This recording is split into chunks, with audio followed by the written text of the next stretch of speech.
engineers and during lunch, and I'm not all that there, so get some wine. Okay, so what I want to do over the next hour is finish up the issue that we were talking about, introducing you to certain bacteria related to periodontal disease that are periodontal finish up with the Bacteroides and the Tenorellas and the Treponemas, and go into dysbiosis and give you some examples of what dysbiosis is about and how an organism, a keystone pathogen like PG, can disrupt the local immune response. I am going to hold you responsible for one of the two reviews of Hashish and Gallus's. On the first slide of my presentation on innate immunity, I think, had 3 papers. I'm not going to hold you responsible for the Bartold Van Dyke paper, but one of those 2 reviews has to do with dysbiosis. And the take-home message, I'm not holding you responsible for the pathways and what certain elements of those pathways are. It's the concept that's more important for me. All right? So, and I'll explain what I mean when we get to that. So when I finish with that, I'm going to move into the story of neutrophils and stress the point of congenital defects and how they affect the periodontium, because that's really exceedingly relevant. If there's time, I'll talk about the subtle defects of neutrophils in regards to aggressive periodontitis that you see in juveniles. There's a story behind that that might be of value. I don't think there's going to be time to talk about the lymphocytes and the myeloid cells as they play a role in the chronic phase of periodontitis. So I'm not going to hold you responsible for that, but I urge you to look into that area. The latter part of the presentation, oh, I forgot to go to Heather. You don't have it. So I will get it.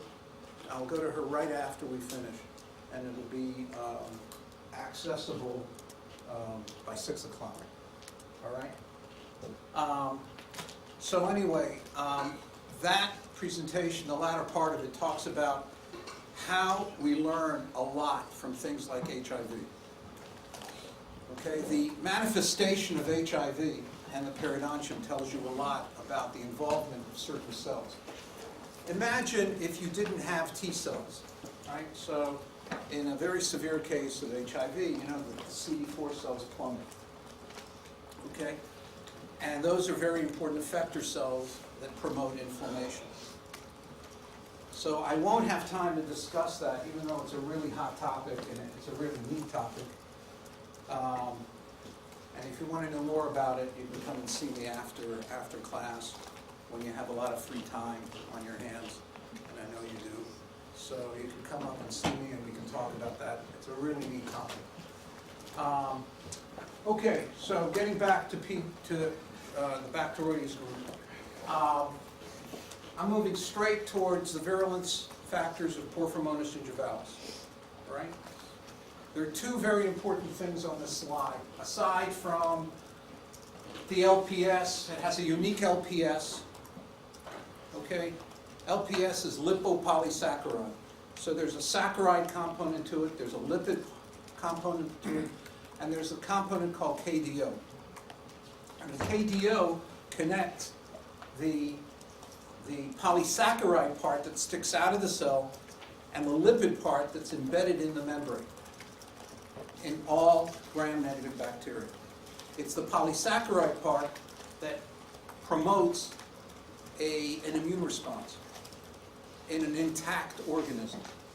So it is that polysaccharide, that branching of sugars, if you will, from the LPS that we see and we generate antibodies towards. Okay? When the bacteria breaks up, okay, then we start seeing other parts of the LPS. And the lipid part of the LPS is extremely inflammatory. It promotes inflammation. The lipid part promotes a lot of inflammation. What's unique about the LPS of PG is that in the context of the first line of defense of the periodontium, the epithelium, it doesn't appear to be inflammatory. And in certain cases, and I'll show you, it has the capacity to subvert the immune response. It's part of the strategy of this organism not to be inflammatory towards the first line of defense. It likes to get into the epithelium. It doesn't want to promote inflammation that could in any way harm it and kill it in its desire to get into the cell. And once it gets into the cell, it does things to the cell that we'll talk about. So when I talk about the LPS, or I talk about anything on this slide, keep in mind it's going to have some impact on the dysbiosis that we'll talk about later. So an adherence characteristic, it's got fimbriae. All right, so fimbriae are these structures made up of fibrillin, and these are appendages that I'll show you through an EM picture that appear on certain bacteria that are involved in adherence. They can adhere to human cells. They can use these appendages also less frequently in terms of interacting with or co-aggregating with other bacteria to form a biofilm or plaque. Hemagglutinin, this is very important. So there's a hemagglutinin. What do you think the word hemagglutinin means? It agglutinates what? No, no, it agglutinates red blood cells, right? And so what it's doing is it's causing the bursting of red blood cells in order to promote the sequestration, the release, the recruitment of iron. Okay? And it does it really, really well. And there's a thing called HAG-B for hemagglutinin B. But hemagglutinin B more recently has been shown to play another role. And this has to do with potential association of periodontal disease with atherosclerosis. And what do I mean by that? So there's a prominent investigator at the University of Florida. Her name is Anne Progolsky-Fox. And she has shown in mouse models that this HAG-B plays a role in binding to endothelial cells of capillaries, like the carotid artery, like the coronary arteries. Okay? So here's an example of an organism that comes from the oral cavity that could conceivably be released into the bloodstream, that could potentially be involved in binding to the internal covering, if you will, the lining of these blood vessels in the heart. So that's really important. We'll talk about LPS. And then there's tissue destruction. And I've got in this box the word gingipain. And I'll refer back to gingipain because that plays a very, very important role in dysbiosis as well. This is the most prominent enzyme that's involved in tissue destruction in regards to the periodontium. Okay? This is an old slide. They used to call it host evasion. Well, now we're calling it dysbiosis. All right, so there are properties that were then discovered in different places, both here and overseas, about this organism. They put it under this umbrella term host evasion. So it can evade the host. Now we're calling it dysbiosis. Vesicles. I'm going to show you, just like with AA, this organism can release these vesicles away from the bug itself. And when it does that, these vesicles can penetrate into the periodontium, and they themselves can also be inflammatory. All right? So this is probably the most important things regarding this slide. And then what you see here, something I put together back in the early 2000s. And now there's a lot more to it. What you see here are properties or agents that have been isolated from the bug that are involved in host evasion. While over here, there are properties of the bug that have been isolated that have to do with tissue destruction, actual destruction of the periodontium. This is a good example of what I talked about when I mentioned Sokransky's criteria. this bug really fulfills Sokransky's criteria for a periopathogen.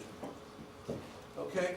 And there are certain things I want you to remember here. I'm not going to harp on this as much, but I am going to mention a few things, like butyric acid and propionic acid. Now, why am I mentioning that? These are metabolic byproducts of this organism. It's a gram-negative anaerobic organism. And there's a common denominator between these kinds of organisms and their metabolic byproduct. One of the major byproducts are these short-chain fatty acids referred to as butyric acid, propionic acid, valeric acid, isovaleric acid, acetic acid to some degree, but butyric acid is the big one. And what we've discovered is that butyric acid released by this organism promotes the activation of latent virus in the oral cavity. So, herpes viruses. You've heard of herpes? In the second part of the course, I think there's someone going to be talking to you about the herpes viruses. Do you have a Dr. Yi, Fengchun Yi? Okay, so he's going to be talking more about this, I hope, because his lab discovered something very interesting. Herpes viruses, especially the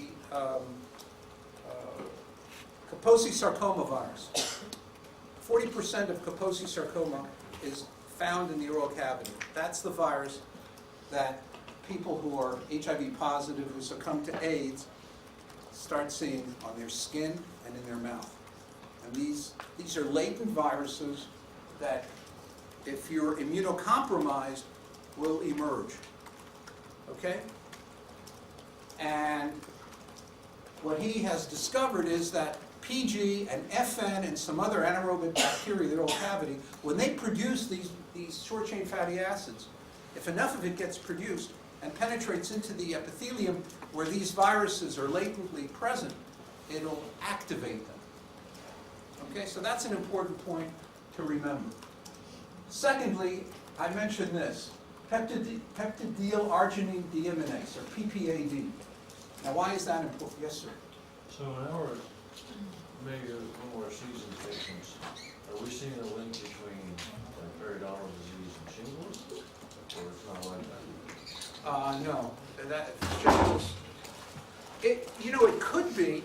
That's something you have to ask Yi, because you can get the kind of shingles that affects your trigeminal gland.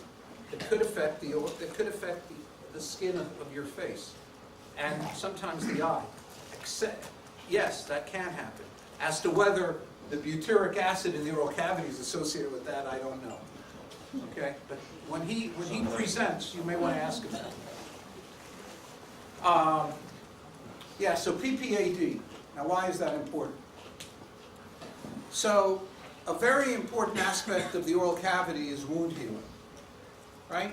So, especially if you burn your palate, you bite your tongue, you bite your cheek, you bite your lip, you're creating wounds.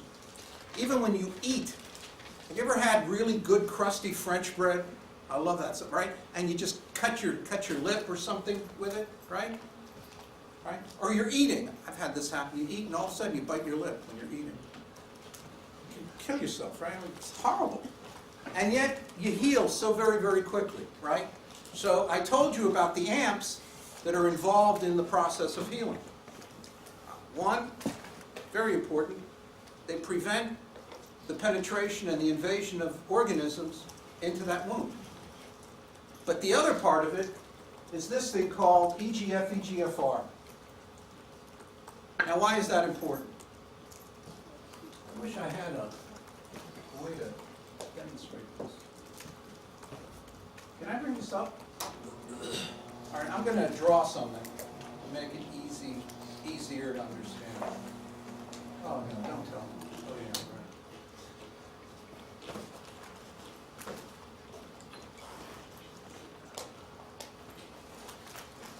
What do I do? Turn this off in the meantime?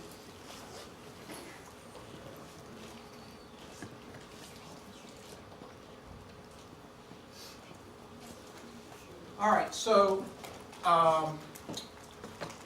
what happens under normal conditions with a cell, let's assume this is a cell, all right? Can you guys see this or not? You can still see it? Yes. Okay. So a cell that requires message to start proliferating starts with the process by which, right here is a receptor. It's called EGFR, epidermal growth factor receptor. It gets a signal to release something called sheddase. What do you think a sheddase is doing when you hear the word sheddase? It sheds. It's an enzyme that's involved in promoting the shedding of something else. Right? Okay. So it's going to generate sheddase. The fancy words is atom 10 and atom 17. These are families of enzymes that have been identified, sheddases. What they do is they will cause the shedding of VEGF, IGF, and TGF alpha. These three ligands are on the surface of epithelial cells. Did anyone tell you about this? Okay, good. All right, so these three ligands are on the surface of an epithelial cell. The cell starts to promote the release of sheddases. The sheddases will cleave these three types of ligands off the cell. And turns out that the receptor to which these these ligands bind to is EGFR, epidermal growth factor receptor. Downstream of the activation is proliferation and movement, okay, under normal conditions. So that is what that's what the process is about. Now, what happens? Wait, clarification. Hold on. I've got to make certain that this doesn't turn on. Good. Yes. You said the three ligands activate the EGFR. Far, right. So what initially activates it to produce the sheddase? Oh, I don't want to go there. There are activators of sheddase in terms of the environment. But it's not the EGFR. No, it has nothing to do with that. The fact that the skin is being wounded, or the oral cavity is being wounded, right, activates these genes that promote the release of sheddases. Atoms 10, atom 17, it's a TNF alpha family group, but I don't want to go there.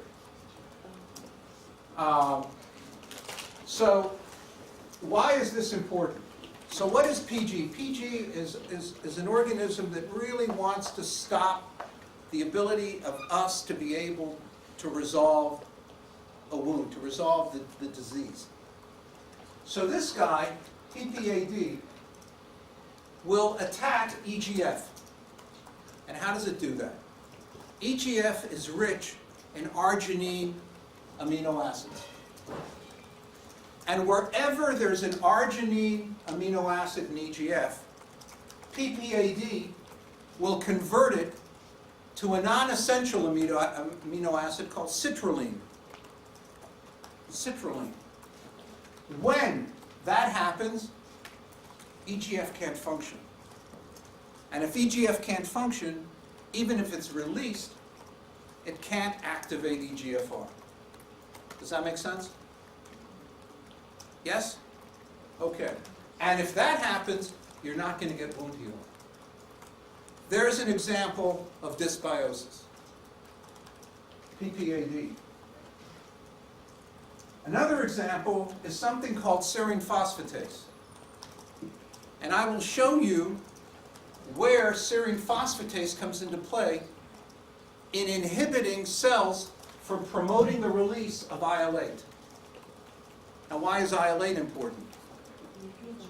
Neutrophil, extremely important at the acute phase for the recruitment of neutrophils. And then we're going to talk about gingipain, and what role does gingipain play in dysbiosis? All right, that's why this slide is important. Aside from demonstrating this long and growing shopping list of agents that this organism has to subvert the immune response. Now what happened? What happened to my presentation? What the heck happened to Just wanted you to see this lovely photo here. And this one.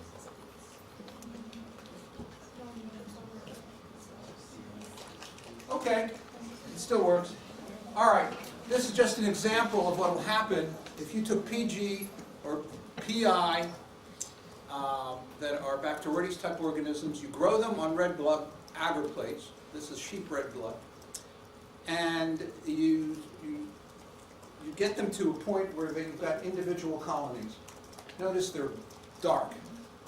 They didn't appear dark in the beginning. Over about 7 to 14 days, they do their thing in sequestering iron, and they become dark. So that's how you see them in sheep red blood with isolated colonies. This is an example of PG, and you can see certain components of it. Peptidoglycan is right here. The outer membrane is right here. Cytoplasmic membrane is right here. And there is this amorphous kind of structure around it that is like a glucan. Remember when I mentioned glucan for strep mutans? Well, it's not that this organism, because it's gram-negative, doesn't have it. It can promote the expression of a polysaccharide kind of amorphous structure on its surface that it uses for binding purposes. This is real important. You see these guys coming off? These are those vesicles that I was mentioning. And you can see here fimbriae. You can see them up here as well. All right? Nasty, real nasty bug. Okay, I'm going to move fast. Tanurella forsythia, or used to be called Bacteroides forsythus. What do you want to know? What do you need to know about this? Other than it is also part of the red complex that I mentioned to you before. Two important aspects of this bug. One, for it to be an organism that is stable in terms of structure, it needs exogenous forms of N-acetylmuramic acid. Because when it was first discovered, it appeared pleomorphic. It had, at some points, a long kind of structure to it, and other points it was small. It wasn't stable until they discovered that it cannot express its own N-acetylmuramic acid. It needs it exogenously. It needs it from other bacteria in the surroundings that are breaking up or falling apart. Okay, this is an example of an organism that depends on others to maintain stability. And do you remember what N-acetylmuramic acid is part of? Peptidoglycan, exactly.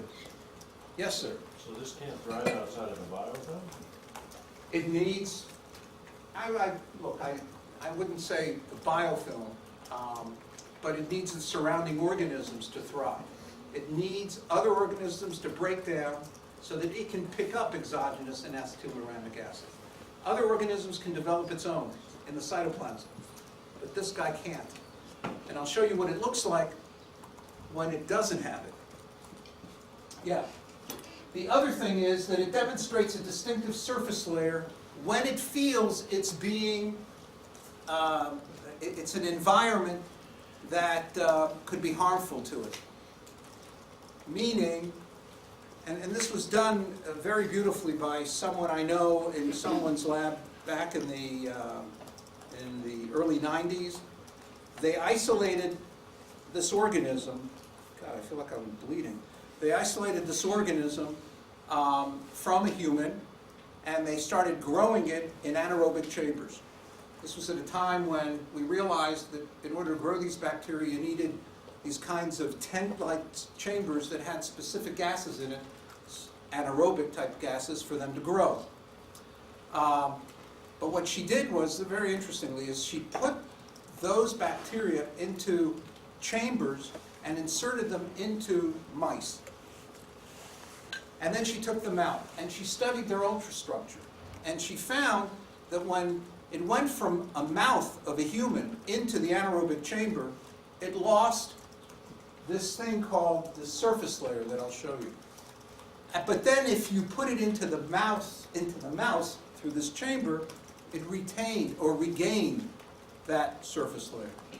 And it turns out that that surface layer helps it in combating phagocytosis. So here is a very interesting strategy that this organism uses to defend it or to protect itself from phagocytosis. Is this like a glycocalyx or something else? No, it's not a it's not a glycocalyx. It is a proteinaceous. It's called the S layer on this particular organism, and it upregulates its expression when needed and downregulates it when it doesn't need it. So it also has a strong trypsin-like activity in that it has enzymes that can cleave arginine and lysine sites in peptides. So this organism, as I said, is part of the red complex. It has distinctive characteristics, like I mentioned. That's just to remind you about the NAM. This is what it used to look like, and it was the same bug. Sometimes it looked like this, sometimes it looked like this, sometimes it looked like this, until they found that by adding exogenous NAM, it started to become a bacillus, which is its real form. This is the S layer that I'm telling you, that I'm showing you right here, that is unique to this bug. There are certain organisms that are pathogens in fish that have the same characteristic. So they can turn it on and off depending on if they feel they're being threatened. Okay, the last organism is this organism that looks like a turning thread, this treponine, gram-negative anaerobic chemoorganotrophic. That is a term for all these organisms that use enzymes for energy sources, where they break up amino acids. This is probably the most motile of the organisms that I mentioned to you. All the other ones are non-motile. This one can get deep into tissue. This guy is very motile. In the 60s and 70s, it was very common for periodontists to try and scare their patients into agreeing to a certain therapy, if you will. And what did they do? You may be doing it already to yourselves and to your classmates. Have you taken plaque from your mouth and looked at it under the microscope? Okay, in undergrad. Okay. So back in the 60s and 70s, there were microscopes in the periodontal office, and the periodontist would have his or her patient look under the scope and look at the plaque under the scope. Today, you can sit comfortably in the chair, you got a big monitor, and you can see it even better. And what do you see? The thing that really scares the daylights out of the patient is this kind of bug, because it moves around and it looks really vicious, and it really, I mean, for the untrained eye, the periodontist did extremely well in having the patient sign the treatment plan. So, I don't know if there's anything of importance here. It's got an armamentarium of proteolytic, cytolytic, and adherence properties, just like the other ones that I mentioned to you. And this is important. This is not one of those bugs that is the initiator. Okay? This is more of a bug that comes in after the keystone pathogen that we'll talk about, like a PG. A Porphyromonas gingivalis is seen as a keystone pathogen, which we'll talk about. But the moment the keystone pathogen comes in, it has the ability to shift the community of bacteria so that they become pathobionts. This is more of a pathobiont. This is a bug that will promote inflammation. Okay? We'll talk about them in a minute. But in the context of what I'm going to be talking about in dysbiosis, I want you to understand an organism like PG is seen as a keystone pathogen. An organism like this guy, Treponema denticola, is seen more like a pathobiont. Imagine if you see this under the microscope coming out of your mouth. That'll scare the daylights out of you, right? So I just wanted you to see that. It's a really neat looking organism. A lot of people have studied its motility. See these things right here? They come from this end and from this end, and they overlap somewhere in the middle. It gives them the ability to be motile. This is an extremely fluid outer membrane. Very, very fluid outer membrane. And it has the ability to adhere to microvilli of cells, both from the body and from the tip. Okay, shifting gears. I'm moving fast because I need to get into the other topic. This is a quick overview of what Siksokransky and Ann Haffajee were able to do in the late 90s, early 2000s. Up until that time, a lot of the studies were retrospective. What does retrospective mean?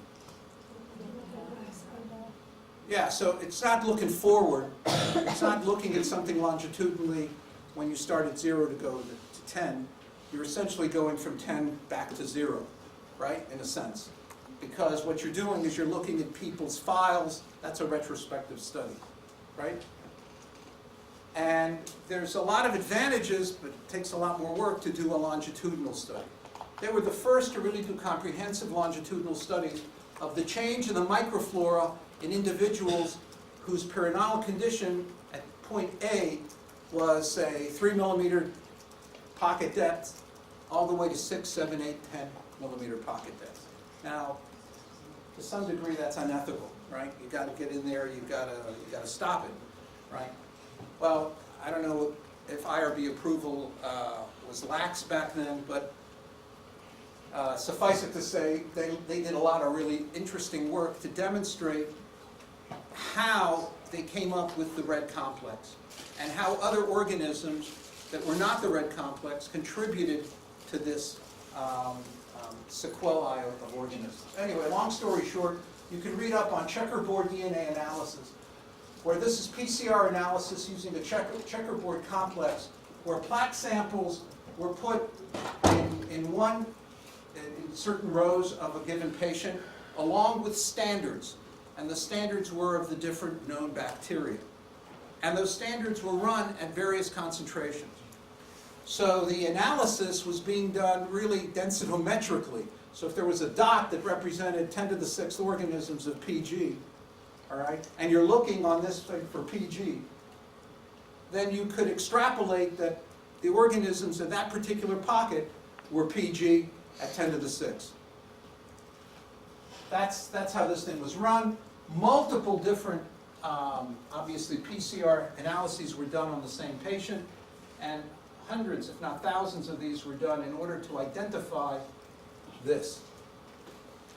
That these organisms play a significant role and are predominantly present in the severe cases of periodontitis. This is the PG, the TD, and the TF.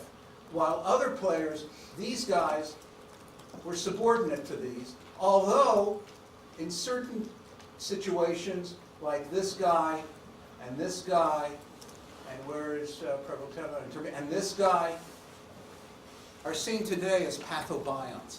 They're the ones that this guy especially promotes this shift in community, in bacterial community, so that these guys can continue the inflammatory process. That was the take-home message from that. And the ones down here, especially, most of these are really good guys. Okay, so when you're down at the base, these are organisms that are really primarily gram-positive aerobic organisms that don't essentially play a role in periodontal disease. Okay. Now we're talking dysbiosis, keystone pathogens. Bacteria that colonize the host and initially subvert the host response, leading to overactivation of the inflammatory response, periodontal tissue destruction, and resorption of supporting alveolar bone. Now this is taken the concept of a keystone pathogen is taken from work that was originally done in the gut. Because people in the gut have identified these sorts of organisms that have a detrimental effect on the normal microflora of the gut, shift it to a pathogenic microflora, which promotes, obviously, disease. They see it in Crohn's disease, they see it in ulcerative colitis. You can do it transiently. Like, for example, have you ever flown overseas, taken a long trip on a flight, and subsequently had diarrhea? Come on, this is happening, right? This is normal. This is normal. It's traveler's diarrhea, and they know why it's happening. But then all of a sudden, a few days later, you re-equilibrate. You re-equilibrate. But during that time, something is happening to your microflora that shifts it to a quasi-pathogenic one that promotes loose bowels, right? And so they've studied this whole thing, and they've identified keystone organisms that emerge from the entire community that promote this. Okay, now you shift into the oral cavity, and what do you find? There is a sequelae, or a common denominator here, of organisms that have been identified as such in the oral cavity. So this is the type of organism that is part of the commensal microflora, but under specific conditions, it emerges and causes a shift in the community of the bacteria from being symbiotic to commensal to being pathobiontic, pathobionts. But this whole process is called dysbiosis, the process of subversion of the host response locally. Okay? I stress the point locally because it isn't systemic. It isn't occurring and affecting your entire body. It's only affecting certain areas of the oral cavity. The pathobionts are those bacteria that persist as a result of dysbiosis and further promote dysbiosis by promoting an inflammatory condition, a subsequent inflammatory condition. Okay? And this is taken from one of the two papers that I really want you to look at. There are two reviews. They're easy to read, and they're really, really interesting. So this is taken from the 2014 paper, just to give you an example of what I'm talking about. So here is the key. This is commensal. Commensal bacteria incompatible with inflammation. So these are good guys. All right? And then there's commensal potential accessory pathogens, compatible with inflammation. And here's a keystone pathogen. And here, we call it inflammophilic pathobionts. All right, so you start off with a symbiotic microbiota. A symbiotic microbiota. Good guys, overall. They're not going to cause disease. And then something happens, and all of this is cooperative interactions. And then something happens and this guy comes into play. This guy does something unique. This guy can subvert the local immune response. Colonization and immune subversion. This guy alone can do this. But when it does that, it causes a shift in the microflora, so that the dysbiotic microflora predominates. The dysbiotic microflora predominates. These guys predominate. And this dysbiosis leads to overt inflammation, which is a feedback loop for continued dysbiosis. So this is a concept that has now emerged about 5-6 years. The concept of dysbiosis that leads to a susceptible host with periodontitis. All right? Now, let's go into this right now, just as examples. And I won't have time to go over all of it, but I am going to hold you responsible for these slides. So I need you to read that paper. I'll just give you maybe one or two examples. So here's a situation. First off, you got an organism like F-nuke. All right? Now F-nuke is recognized by a toll-like receptor. When F-nuke, and it doesn't have to be just F-nuke, it can be just anybody, any organism. It's recognized by a toll-like receptor, and you get pro-inflammatory signaling. All right? Downstream, you get pro-inflammatory signaling. Why? Because at the end of the day, remember NF-kappa B? Okay? So NF-kappa B gets phosphorylated. And this thing called P65, which I didn't go into detail about, is part of two subunits that make up NF-kappa B. P65. Two simple. Now, in order for it to get into the nucleus, it has to cleave the P55 away from the P65. Now, the P65 homodimerizes and goes into the nucleus. That's what normally happens. But if it's happening in a cell where this keystone pathogen is in, like PG, it produces something called serine phosphatase. Another name for it, I mean, there are multiple different serine phosphatases. This is called serine phosphatase B, SER-B. And what SER-B does is it dephosphorylates P65. Dephosphorylates. Remember, in the process of activation, each step has to be phosphorylated. That's classic. But what this thing is doing is dephosphorylates the P65. I'm trying to remember. There's a serine in position 376, I think, I can't remember, in P65 that is phosphorylated. The SER-B comes in and cuts off that phosphate group. And when that happens, this thing cannot homodimerize. And when that happens, this can't go in and naturally activate the gene for IL-8. Which means you're not getting what? Neutrophil chemotaxis coming into the site. Which means you're not going to get phagocytosis. Is that neat? That's pretty neat. So that's one side of this. The other side of it is that pro-inflammation also leads to the activation of another transcription factor called STAT1. And PG has the ability to inhibit, when it is inside, to inhibit STAT1. But under normal conditions, this STAT1 goes in and interacts with something called ERF1. This is where I don't need you to memorize these different transcription factors. NF-kappa B, yes. But the other stuff, not so much. The concept is what's important here. That it goes into a cell and it can inhibit transcription factor activation. That's the take-home message.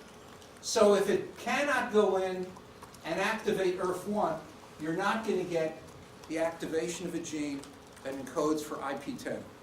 You may or may not know that IP10 is a chemokine for T cells. All right?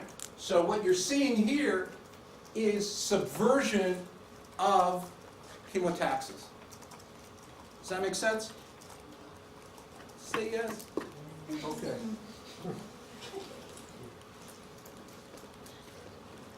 All right, this will be the last one. But I've got two other slides that, yes, sir? If these are normal inhabitants of the flora microflora, why is this response not going on effectively constantly?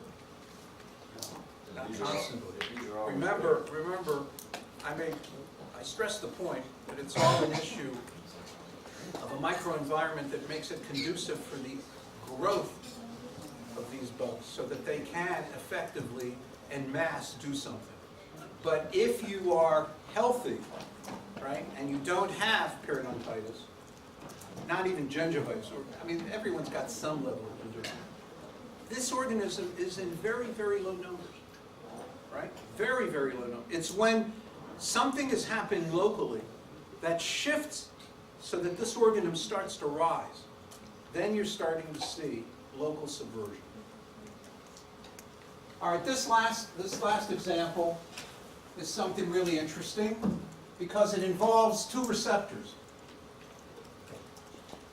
It's a little more complex. So here you've got your keystone pathogen being recognized by toll-like receptor 2 and 1, or 1 and 2. And at the same time, you've got the C5a receptor. Okay? Now this is primarily occurring in a cell like a neutrophil. What I showed you before could be occurring in an epithelial cell. What I'm showing you now is occurring more in a neutrophil. So this guy is activating TLR1 and 2, but it's got a gingipain. Remember the gingipain? This is where I'm bringing you back to gingipain. Two flavors of the gingipain. That's not what's important, but gingipain. It knows to cleave C5 into C5a and C5b. Okay? C5a, as you well know, is a tremendous chemokine for neutrophils. But if there's a neutrophil right there, it's going to bind to the G protein coupled receptor C5AR for C5a. When these two things happen together simultaneously, this activity of activation of inflammation stops. Now why? I'm not going to go into this, Smurf. The next slide coming afterwards will explain to you about how Smurf gets activated. But the end result is that this guy, MyD88, all right, this is an adapter molecule that gets phosphorylated right after this gets activated, TLR1-2. So MyD88 gets phosphorylated. And that starts the whole process of NF-kappa B activation. But what happens here is that this guy binds to this, and that targets this for what's called ubiquitination. That's a fancy word for destruction, or proteasomal degradation. So this guy here, MyD88, is no longer available to pass on the molecule that comes afterwards in order to promote downstream activation for NF-kappa B. So you get proteasomal activation, and you get, this represents the inhibition of microbial killing. So this bug, or the bug who the neutrophil is trying to phagocytose, for example, isn't being successful in doing it. Another thing that happens in this process, when these two things are happening simultaneously, is that this guy activates PI3 kinase. And this inhibits this guy called RhoA. Not important what it's called. At the end of the day, this guy is inhibited, so actin polymerization doesn't occur. You guys know what actin is? Have you heard of actin? Like the cytoskeleton of our cells? It promotes movement. Well, if this guy blocks this, you're going to get inhibition of actin polymerization. And this cell won't be able to move. It won't be able to be responsive to a chemokine. So you're getting paralysis. You're getting inhibition of inflammation, and you're getting paralysis. That's an example of what I mean by a keystone pathogen. Okay, this stuff I'm not going to talk about. This explains to you how SMRF1 gets activated. Do you see the stuff I put at the bottom intentionally? If you read that, that'll explain it. All right? I'm almost spoon-feeding you guys, which is something I abhor. Right? We should be doing this in a problem-based learning microenvironment. Right? All right. I'm not going to talk about this, but this is really neat because this takes you into complement. So if you learn complement, apply it to this, read the footnotes at the bottom, and you'll appreciate it. And the same is true for how it affects macrophages. All right? Okay, believe it or not, I have 7 minutes to talk about something that takes 2 hours. So I'm going to try my best. Now, how do I get out of here?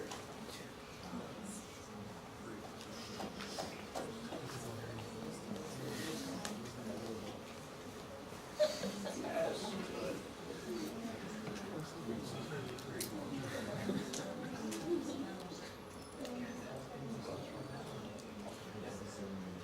All right, this is something I don't think you have. Am I right? You don't have this presentation, or you do have this presentation? No. Okay, so you'll have it. I'll go afterwards to Heather and all right. So I don't have time to talk about where the neutrophils came from and all of that good stuff, but I do want to emphasize the importance of neutrophils and how we came to that realization through congenital defects. I won't have time to talk about the LJP aberration involved in it. You can look at it from the slides that you'll have. And I won't have time to talk about experimental neutropenia. So if you do experiments in dogs, for example, where you intentionally block out neutrophils, like you can inject anti-neutrophil serum. So you inject neutrophils into an animal. The dog neutrophils into an animal, generates antibodies against it. You then inject the serum into the animal, and it will wipe out the neutrophils.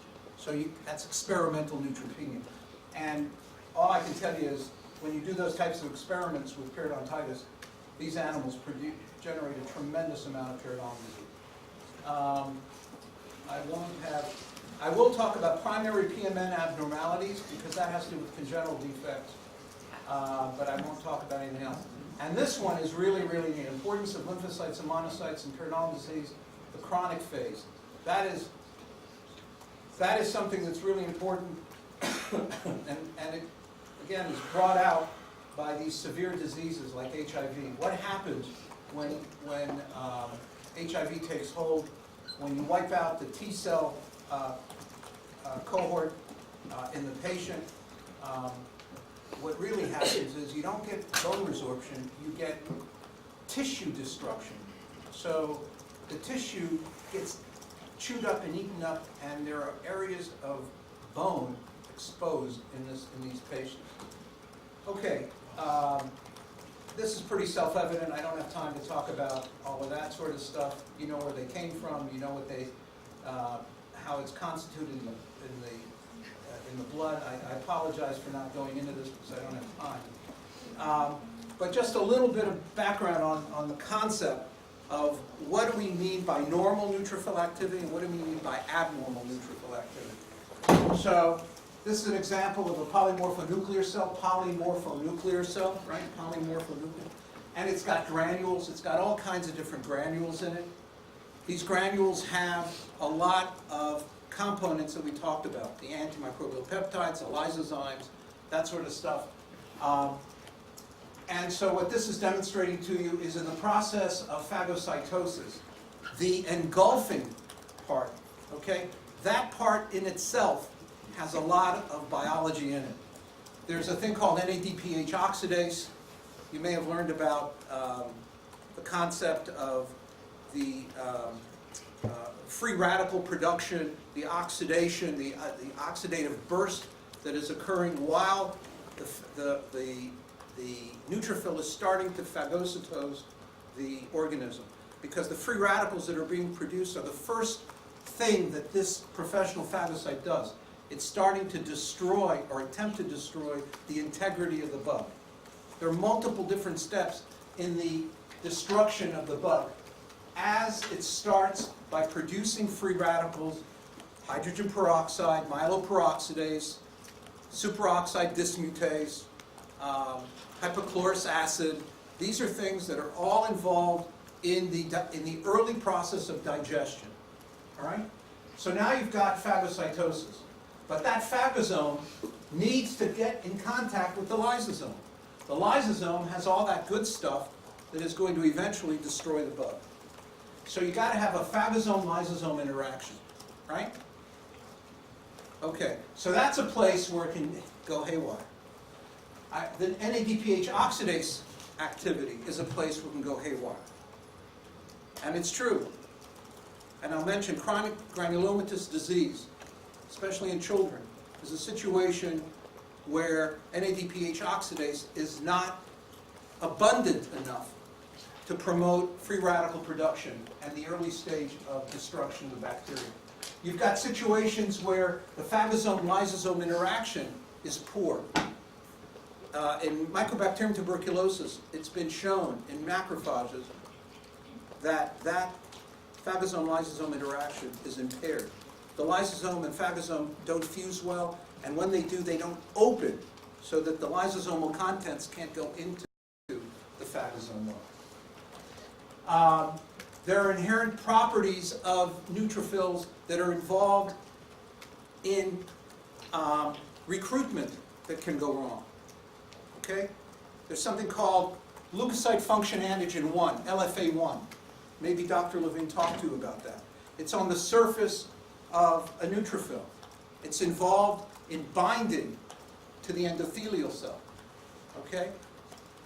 And if there isn't enough of it on the neutrophil, or if it's dysfunctional, it's not going to bind to ICAM, intercellular cell adhesion molecule 1. All right? That's another place where it can go wrong. And if you don't have enough neutrophils, neutropenia, that's another place where it can go wrong. So there are multiple different congenital defects that I'm going to mention briefly that lead to one very important common denominator, and that is periodontal disease. That tells you a lot about the importance of this cell in periodontal disease. What is this? PMNs get into the gingival crevice. All right. This is important because there's a transepithelial migration is occurring to a great degree because there's a very small gradient of IL-8. I mentioned earlier on that the IL-8 gradient is oftentimes seen as unique to the oral cavity. And why? Because we're constantly being challenged by bacteria, fungi, and viruses. And they are tickling, if you will, the mucosal surface. And that promotes a gradient of IL-8. So you're getting cells like PMNs coming in intermittently. And in healthy people, you're going to see PMNs within the junctional epithelium. And this junctional epithelium expresses the IL-8 and ICAM1 that I was referring to before. So the IL-8 is bringing them in, all right? And that LFA1 that it expresses on the surface binds to ICAM1 and forms this forms a chemotactic gradient for basal cells towards the gingival sulcus. So the basal cells are at the bottom of the mucosa, right? And as the cells ascend, right, they differentiate. So this entire gradient becomes IL-8 positive. And the cells are coming towards the IL-8. And as they percolate through the mucosa, they will bind to epithelial cells that are expressing ICAM1. Does that make sense? Okay. God, I know that's not important, but, well, it is important. Okay, so this is just to demonstrate for you a little bit of what's happening under normal conditions. You've heard of the junctional epithelium from a physiological or histological perspective. That is the Achilles heel of the periodontium. That is the weakest link in the entire periodontium. If we could find a way to genetically strengthen this junctional epithelium, we would be way ahead in protecting the periodontium from microbial onslaught, the kinds of things that I described to you before. This junctional epithelium responds by producing this gradient of IL-8. Very importantly, junctional epithelium is unique in that it does not express any of the AMPs that I discussed earlier on. So now these cells are very susceptible to microbial challenges. Okay, under normal conditions, this is, say, an example of a blood vessel inside the periodontium. And you can see selectin molecules being expressed, just a few, under normal conditions. It's a steady state condition, all right? And if there's a small gradient of IL-8, every now and again you're going to have a neutrophil come in, all right? So that's under normal conditions. But what happens when you've got an inflammatory state? Well, you got a lot more selectin molecules, right? This is now disrupted. You got plaque forming here, and it's going down at the expense of the junctional epithelium. You got pocket epithelium forming. You got more neutrophils coming in. Obviously, you've got a lot of agents related to inflammation, matrix metalloproteases, I'm losing it, IL-1, TNF-alpha, prostaglandins. Yeah, you got prostaglandins being expressed. So let's talk about this a little bit. And I don't know if I'm being redundant, so tell me if Dr. Levine covered this. He covered it? You know what we're talking about? Huh? Did he cover the whole notion of chemotaxis? Okay, good. So I don't need to cover this. Excellent. And did he cover both ways by which these endothelial cells can get activated? All right. All right. So there are two. There's a direct and indirect way by which the endothelial cells get activated. Okay? We're talking a direct way is for example, the LPS of a bacterium. The LPS of a bacterium is going to be recognized, now we know, TLRs, right? All right, there's a little complexity here because the LPS that's getting recognized is not getting recognized by TLR directly. There's another component called CD14, along with this guy here that looks like a little house. That is coming from the liver, and that's called LPS binding protein. So you get a complex, LPS, CD14, LBP, LPS binding protein. That gets recognized by this TLR. When that gets recognized by the TLR, this endothelial cell gets activated. Now remember, this is lining of a blood vessel. And in here are white blood cells and red blood cells moving real fast.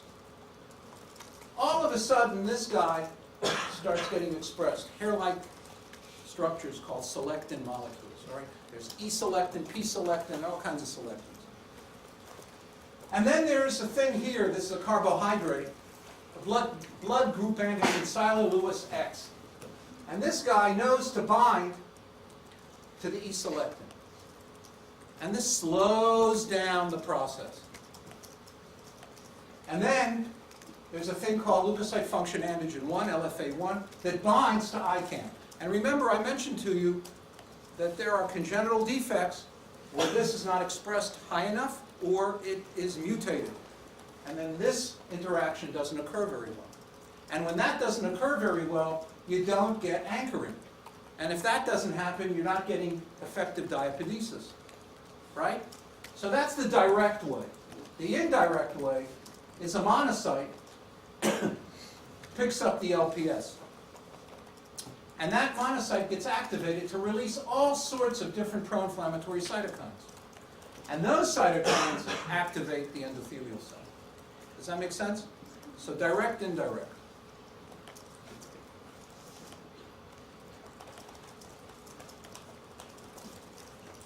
Okay. So this is a very busy slide, and what I'm getting at is focusing only on the congenital defects. I want to bring out this notion of congenital defects. Primary is what I mean. Primary PMN abnormalities. Those are the congenital defects that really bring out the notion of periodontal disease. Now, this is in difference to the subtle defects in PMNs that you may see or read about in the literature that has to do with LJP, localized juvenile periodontitis. So the primary PMN abnormalities. What is the one most important primary PMN abnormality is neutropenia or agranulocytopenia. Okay? Those are situations we don't have enough PMNs. This is the number under normal conditions. This is the number in neutropenia, and this is the number in agranulocytopenia. Okay? And this can be caused by either genetic, drug, infection, or autoimmune as a secondary cause for it. What do you get? Major periodontal problems. That's a given. One example of that is Chidia-Higashi syndrome, or CHS. And there are a lot of things that happen here, not just an element of neutropenia. And I'll show you a picture of that. Megabodies form structural defects. The eosinophilic granules in others are not functioning properly. There's not enough stuff in there. You get reduced oxygen metabolites, so that NADPH oxidase activity doesn't function really well. This is a whole gemisch of different defects in the PMN, and that leads to severe periodontitis. This is an example of what this kind of cell looks like, and this is a child afflicted with CHS. And, I mean, look at this permanent tooth. Look at the destruction of the alveolar bone. Look at the destruction of the alveolar bone here. Look at this here. I mean, it really saddens me to show you this, because this child will have to end up with dentures. This is a slide I think you've seen before, and this has to do with the fact that a syndrome called morbus Costman syndrome, or MKS, is really the outcome of the lack of alpha defensins and Ella37 in those granules, in those lysosomal granules. So I showed you this before. I don't want to repeat it, but here's an example of a SIB that doesn't have Ella37 in her PMNs, while her brother is normal. Okay, I showed you that before. Another situation is specific granule deficiency, or CGD. Again, this is defective packaging of antimicrobial agents, general antimicrobial agents in the granules. Again, severe periodontitis. And this is something called Papillon-Lefebvre syndrome, PLS. There are three types. There's PLS, there's Haim-Monk syndrome, or HMS, and there's non-syndromic prepubertal periodontitis, or NSPP. What you see in these sorts of people is a hyperkeratosis of the palms of the hands and the bottoms of the feet. The soles of the feet. Palmoplantar hyperkeratosis. So there are variations to this. This guy has it all. This guy shows atrophic changes in the nail, deformity of fingers. This guy does not show this hyperkeratosis. But in all three cases, tremendous severe periodontal disease. Okay? Now why is it? Because I can't remember what year it was, 2004, 2005. There were a couple of papers that came out that identified this thing was mutated in their genome, cathepsin C. Now what is cathepsin C? First of all, it's found in PMN and leukocyte granules. PMN and leukocyte granules. And it is a proenzyme. It activates other enzymes. That activates other proteases to degrade proteins. And that is found in the granules. So you're not getting proper phagocytosis. It also is found to activate granzyme. Remember where granzyme comes from? I'm talking about CD8 positive cells. What do CD8 positive cells do? It's like a review. Huh? Cytotoxic T cells. What do they do? Cells that are infected with a foreign agent, like a virus, right? So these cytotoxic T cells identify them. They release perforin to poke holes, and then release granzyme. What does that do? Didn't Levine tell you? It kills the cell. It activates caspases. Caspases are really important. Caspase 11 that activates caspase 1. And that leads to, under normal conditions, if a cell is if a macrophage is full of bacteria, or a cell is full of anything that is foreign, it will activate something called pyroptosis. Did he talk about pyroptosis? All right. So under normal conditions, it'll activate pyroptosis because of the activation of caspase. The cytotoxic T cell will do it through perforin and granzyme. So it'll intentionally target those cells that are infected and want to destroy them, right? Well, this guy plays a very important role, cathepsin C, in that it activates granzyme in the CD8 positive T cell. So if it's defective, the CD8 positive activity is going to be diminished. So not just an acute situation, but also in the chronic situation, these children are susceptible to periodontal disease. And finally, well, this is what you see in papillon-Lefebvre. There's hyperkeratosis of the hands and the feet, and I don't have to tell you the destruction that you see there. It's really heartbreaking. Now what is this? Localized adhesion deficiency. Okay, so this is a situation where LFA1 is defective. I'm going back to that slide showing you what LFA1 did, right? So now the cell, the PMN, cannot properly respond to a chemotactic agent. It cannot bind to the endothelial cell and anchor in order to promote diapedesis. All right? I know I'm going fast, I apologize, but are you getting the sense, understanding where I'm going with this? Okay, that's what's important. Okay, I'm going to stop, all right? I'm going to stop. It's already 15 after, and you guys want to leave. All right, so what do you guys need to know for the exam? Right? So we talked about the first part of my presentations, the innate immunity part, the caries part, the periodontal part. So no organisms we talked about, obviously. What role do they play? What are prominent virulence factors? How did we ever get to understanding them to be periodontal pathogens? So obviously understand the whole notion of the Sokransky criteria.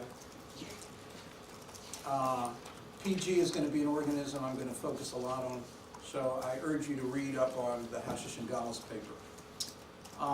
Examples of dysbiosis that I talked about earlier, examples of subversion that appear in neutrophils, that appear in complement, that appear in inhibition of chemotaxis, and that appear in macrophages. I'm sparing you a good part of the paper that has to do with its association with atherosclerosis or arthritis. We're not going into that. We don't have time. What else? The defects. I just went through a quick overview of congenital defects, point by point. The one I didn't talk about, CGD, chronic granulomatous disease in the child, is really a defect of NADPH oxidase. So I did mention it in terms of the early stage of phagocytosis. And I did mention the fact that it promotes some degree of periodontitis. This is where it gets sticky, because CGD does not present with severe periodontitis. CGD presents with mild periodontitis and with a lot of aphthous ulcerations in the mouth. And the reason being that the kind of organism that promotes or takes advantage of CGD are primarily organisms that are referred to as catalase-positive organisms. And they tend to be gram-positive organisms. Staph aureus is a great example of an organism that takes advantage of CGD. So that in the skin, you're going to see granulomas. Okay? That's not what you're going to see in the oral cavity. So the degree of periodontitis associated with CGD is pretty low. So that's the exception to the rule. Any questions? You said one of the papers we should focus on, which Yeah, so Hashish and Gallus, There's a review of 2014 where these slides are taken from. Immunomicrobial pathogenesis of periodontitis. Yeah, is it 2014? Is there one 2015? Yes. Okay, so either of those. I mean, he reviews in 2015 a lot of what he did in 2014. So, I mean, to play it safe, do the 2014. All right? When is the exam, the 28th? 27th? I gotta have my questions in by tomorrow. Okay, I think I'm gonna be, I can tell you how many, I think mine is 32 questions. Or, All 32 would be on there, or you're submitting 32 that are going to be chosen? oh no, all my 32 were chosen. It's not like I'm submitting 60 and I get, 32. No. So I'm here tomorrow, but on Saturday I fly to a conference overseas, so if you need to see me for any reason, by all means. All right? Huh? Tuscany. There's a major conference in my field in Tuscany. Lucca. Oh, waiting, I just can't wait. Fantastic. All right, guys, good luck. And this isn't the end of the road. My office is always open should you need anything. If you want to do research, you want to experiment, you want to bounce off ideas, I'm always ready to hear you out. And if I can point you in the right direction, if there's something you're really interested in, you want to know who does what, you can come to me as well. All right? Thank you.